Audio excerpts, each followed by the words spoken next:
What are the healthiest types of carbohydrates to eat when you have type 2 diabetes? Hi, I'm Brittany Bingaman with Utah State University Extension.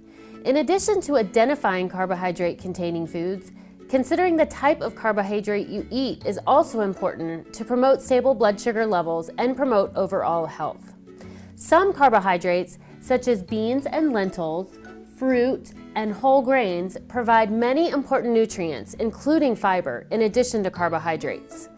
Therefore, it's recommended for everyone, whether you have diabetes or not, to include these foods whenever possible over sugary foods and sweets, which provide far fewer, if any, nutrients. Fiber slows down digestion, so carbohydrates are broken down more slowly and blood sugar does not rise as fast. It also helps increase satiety and helps you stay full longer.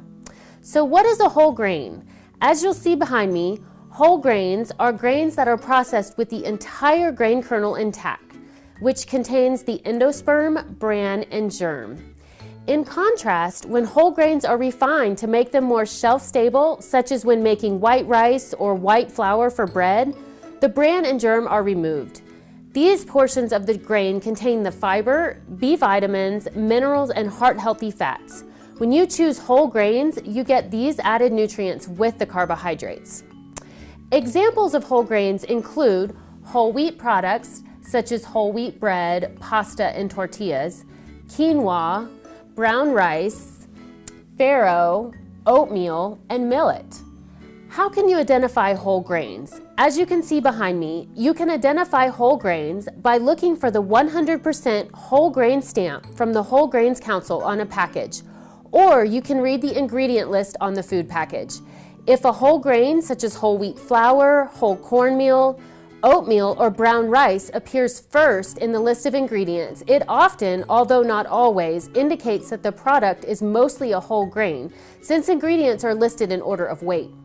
Choosing healthier, nutrient and fiber-rich sources of carbohydrates is important to promote health, but it's also important to remember to be mindful of portion sizes and to pair these foods with low-carbohydrate foods such as lean protein and non-starchy vegetables and smaller amounts of heart-healthy fats to keep blood sugar levels under control. For more general information on creating balanced meals, watch the Creating a Balanced Plate video. For specific recommendations individualized to your personal needs, talk to your healthcare provider or find a registered dietitian. The information provided in this video is general information and is not a substitute for medical advice.